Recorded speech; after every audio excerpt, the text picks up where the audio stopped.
Good morning. Hello children. Today we will be doing class 7 physics, chapter 6 sound, and today we are doing part 3 in which we will be discussing echo, sonar, audible and inaudible sounds, speed of sound and noise pollution. So to start off, let us discuss what is echo. By definition, echo is a repetition of sound produced by reflection of sound waves from a reflecting surface. This means that, let's say, if you have a wall which will act as a reflecting surface, this is, let's say, this is the reflecting reflecting surface, and let's say you are here standing away from the wall and you clap your hands. So the action of you clapping your hands will cause sound to be produced, which will be directed towards the wall, and of course, like other all around you, and some of this some sound energy will be directed to the wall, and this wall will reflect the sound back to you. Now, depending on certain conditions, you will be able to hear the clap of your own hands, and after some time you will be able to hear the same clap being reflected from the reflecting surface. So this repetition of sound is called an echo. So now that we know what the definition is, let's proceed to a terminology which we need to understand for understanding about echo. It is called persistence of sound. Persistence of sound means the sensation of sound persists for 0.1 second. That means when a sound is produced, it stays in your ear for a duration of 0.1 second. Now, if within that 0.1 second another sound is produced, you will not be able to hear the second sound that is produced, because the first sound that was already in your ear is still there. So the second sound cannot be heard clearly. It will probably get mixed up, but it will be indistinguishable. So if another sound is produced before 0.1 second, the sound will be indistinguishable. However, if you allow the 0.1 second to pass and you produce another sound, so after the sound, another sound after 0.1 second will be distinguishable. That means if you produce two sounds which are produced within a gap of 0.1 seconds, you will not be able to hear the two sounds distinctly. But if you produce one sound and you leave a gap of 0.1 second and you produce another sound, you will be able to hear the two sounds distinctly. So this is what is meant by persistence of sound. So how this is applicable to echo is that the source of sound that you hear first and the reflected sound that you hear the second time, the gap between the two sounds has to be 0.1 seconds, otherwise you will not be able to hear the echo. So this is one of the conditions for echo, and a term that you need to understand. Now, for echo to occur, there has to be a minimum distance, and we will be calculating how much that will be, and also you will understand the reason why that is the case. So this is the minimum NMI distance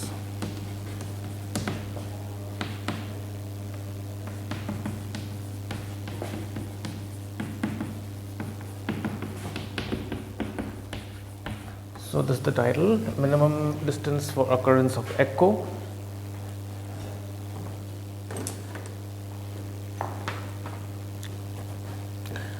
So let's start with what we know. We know that the speed of sound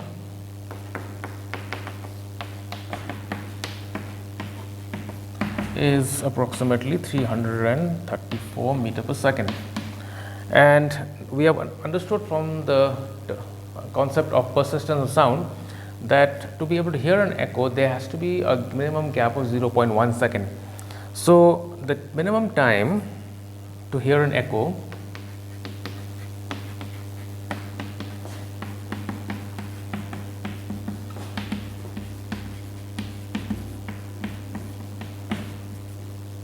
is 0.1 second. Now the distance that the sound covers in 0.1 second, we can calculate that. So distance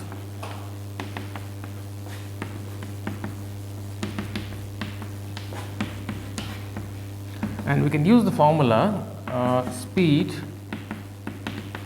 into time. Now this formula speed into time comes from this formula. If you remember, speed is equal to distance upon time. Now if you want to calculate the distance, okay, then you can cross multiply time, which will cross multiply time, and you will get speed into time is equal to distance. So the formula is speed is equal to distance, distance is equal to speed into time. So this is the formula that we are using here. Distance traveled by sound is equal to speed into time. Now let's multiply them together. This will be 334 meter per second into 0.1 second, and when you calculate this will come to 34.4 meters. Now this 34.4 meters is the time taken for the sound to start from the source. Let's say for example you're clapping, the time taken, the distance covered by the sound to go to the reflecting surface and come back. So this total distance is 34.4 meters, but we are interested in the distance between the source of sound and the reflecting surface. So obviously this will be half the distance. So the minimum distance between the source of sound and the reflecting surface will be half of that, that is 34.4 divided by 2, which will give us 17.2 meter. So once again, to calculate the minimum distance for occurrence of echo, we will take the speed of sound, which we know is 334 meter per second. We already know the minimum time to hear an echo is at least 0.1 second. So distance traveled by sound will be given the formula speed into time. We multiply these two, speed and time, we get 33.4. Now this 33.4 is the distance traveled by the sound to start from the source, go to the reflecting surface and come back. So this is covering double the distance. So what is the distance between the source of sound and the reflecting surface? It is half of this 33.4. So distance will be 34.4 divided by 2, which is 17.2. So if you write it down properly, so the minimum distance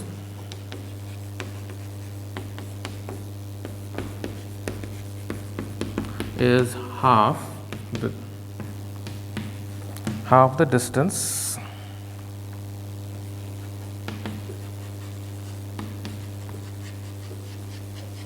the distance traveled by sound. So in that case it will be 34.4 meter divided by 2, which is equal to 17.2 meter. So from here what we understand is the distance between the source of sound and the reflecting surface has to be a minimum of 17.2.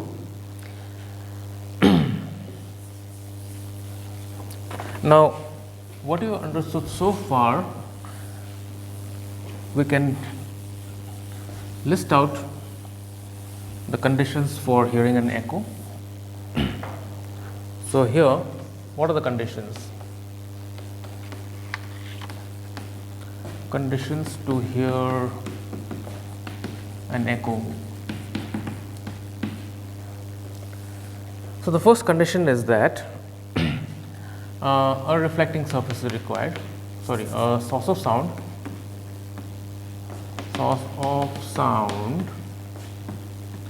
and reflecting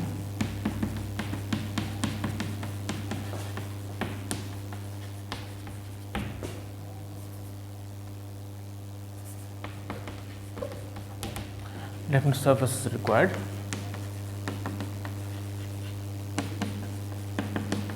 And then the sound should be loud enough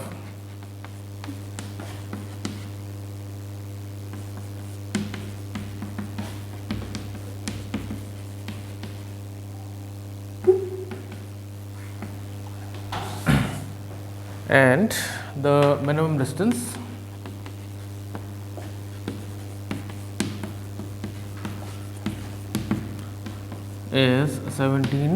is approximately 17 meters.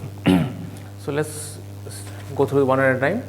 So first of all, for an echo to occur, there has to be a source of sound. Let's say for example you're clapping, your hands together. So you require a source of sound, you require a reflecting surface. The sound should be loud enough because the sound energy has to travel all the way, and some of the sound energy gets dissipated, some of the sound energy gets absorbed by the reflected surface, and it also gets dissipated as it comes back. So the sound that is produced has to be loud enough to be able to come back to you even after all that absorption and dissipation. So the sound has to be loud enough. Secondly, the distance should be, thirdly, the distance should be minimum of 17.2 meters. I have written approximately 17 meters there. Then you will be able to hear an echo. Now, if the distance is less than that, let us say for example, if the distance is 15 meters, you will not be able to hear the sound, you will not be able to hear the echo properly, although the sound does come back. The reason is because the first sound that your ear has heard, the gap between the first sound and second sound will not be 0.1 second, so you will not be able to hear it. So the minimum distance has to be 70 meters or further. So these are the conditions for hearing an echo.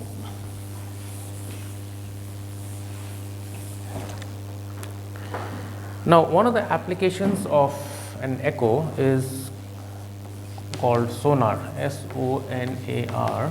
Sonar actually is an acronym which stands for, SO stands for sound, N stands for navigation, A stands for and R stands for ranging. So sonar is an application of an echo which is used for navigation, that means to find direction, and ranging means to find the distance. So let us say for example you have a ship which is sailing in the sea, and let us say this is the ocean floor, and the ship wants to find out exactly how deep is the sea from the point where it is floating. So here the echo can be used to find out distance. Now the speed of sound in water is 1560 meter per second. Now we can have two devices under the ship, in which one is the source of one produces sound which can be transmitted, and once it strikes the ocean floor, this sound is reflected and can be heard at the receiver. The time taken by this sound to start from the source and get received by the receiver, this can be noted down, and let us say for example this is 2 seconds. Using these two information, we can calculate the depth of the sea. Let us say for example x, we can calculate the depth of the sea starting from where the ship is. So the process remains the same as we calculate the distance for the minimum distance for hearing an echo. So in this case, speed of sound in water is 1560 meter per second, and let us say the time taken to hear an echo is 2 seconds. So the distance traveled by sound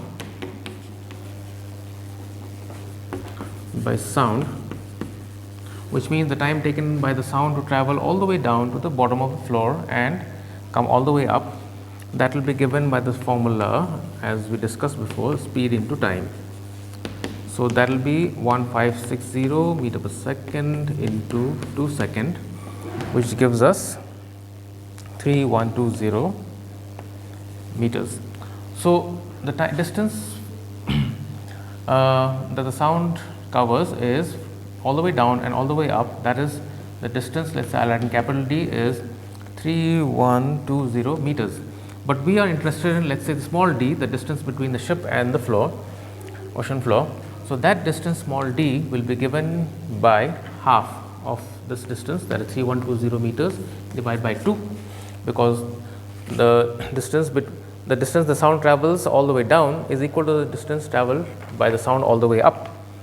So that will give us back 1560 meters. So in this case the depth of the sea is 1560 meters. So this is the way you can use a sonar device to calculate the depth of the ocean. So once again, sonar is an acronym which stands for, SO stands for sound, N stands for navigation, A stands for and R stands for ranging. This device can be used to find the depth of the sea, depth of the ocean floor.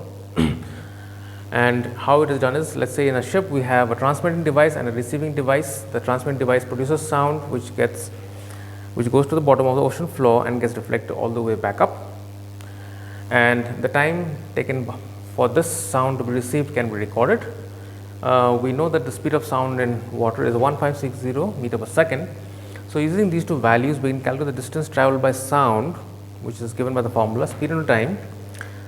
And this is 1560 in 2 seconds, which gives us 3120 meters.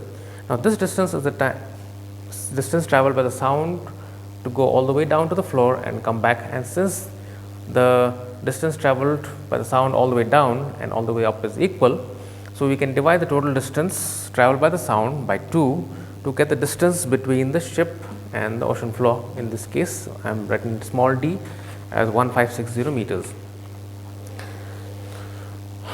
Now let us move on next to a topic called audible and inaudible sounds.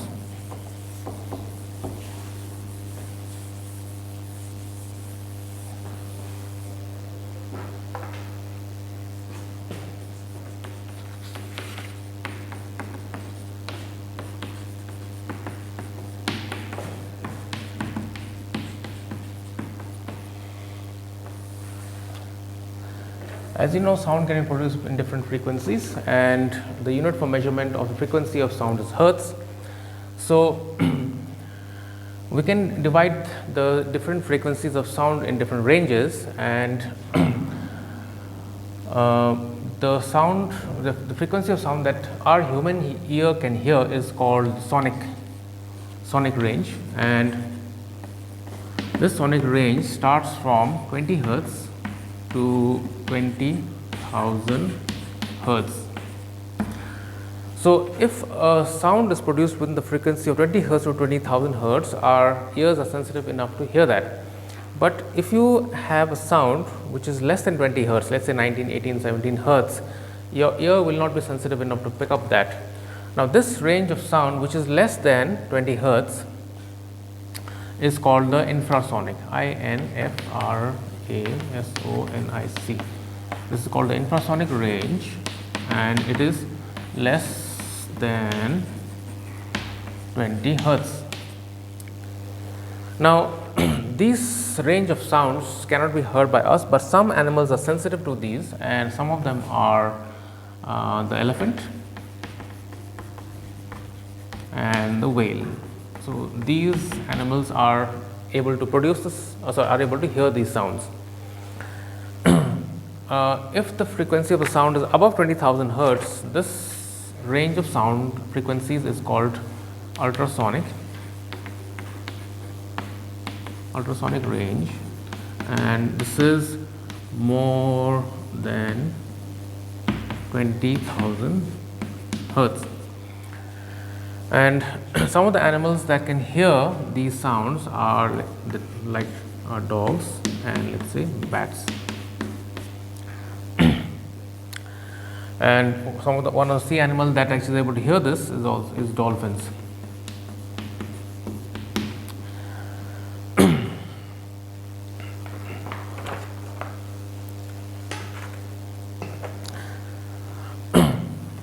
Some of the animals are able to use this ultrasonic sounds for echolocation. It is called ECHO location, and some of them are dolphins and bats. So they can produce ultrasonic sounds and they can hear them as well, and they can use this sound that is produced and which is reflected by some surface, and they will know exactly what is the distance between them and the particular surface. So this phenomena of using sound to navigate is called echolocation by animals, and bats are able to fly in the dark because they use the echolocation to do so.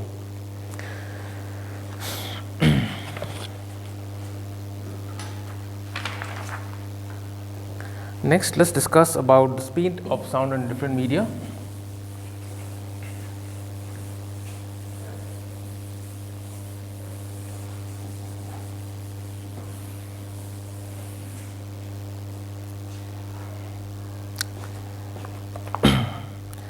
So,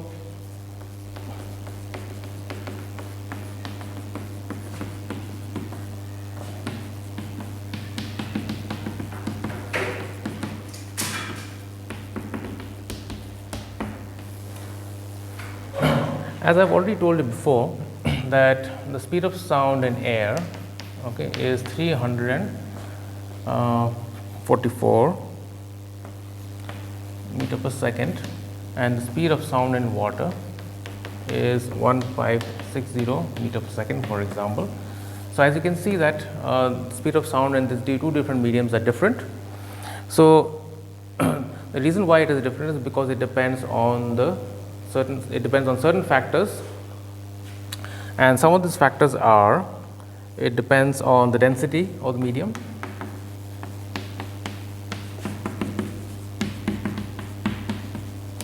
and it depends on the elasticity.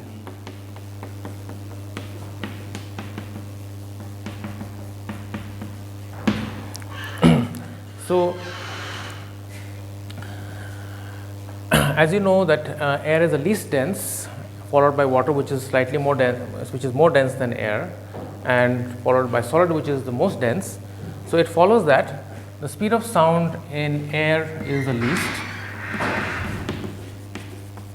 and the speed of sound in liquid, or this is, let's say for example gases, let us say gas, and let's say liquid is more, speed of sound in liquid is more, and the speed of sound in solid is the highest. So, the sound will travel in gases at the slowest speed, liquid will travel more faster than that is traveling in gas, and in solid it will travel the most, because as you know the density of solid is the highest as compared to liquid, and the density of liquid is higher than the density of gas. So, sound is able to travel faster. Other factors in which the speed of sound also depends is it depends on the temperature, and it depends on the humidity. So, to summarize, the speed of sound depends on density, elasticity, temperature, and humidity. The density of the gas is least, so the speed of sound in gas is the least. Liquid is more denser than gas, so speed of sound is more in liquids, and the density of solid is the most, so speed of sound is the highest in the case of solids.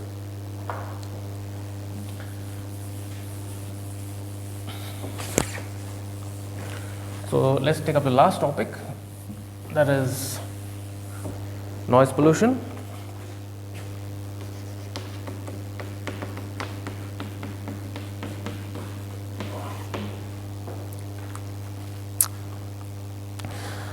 So, noise pollution is the sound that is produced in an environment which is unnatural. So, nowadays in the modern world we have so many different sources of sound, like vehicles traveling, there's construction going on, engine, the sound of engine, the factory machines that are working. So, all of these are basically producing sound. So, all these sounds put together basically can be said as to be causing noise pollution.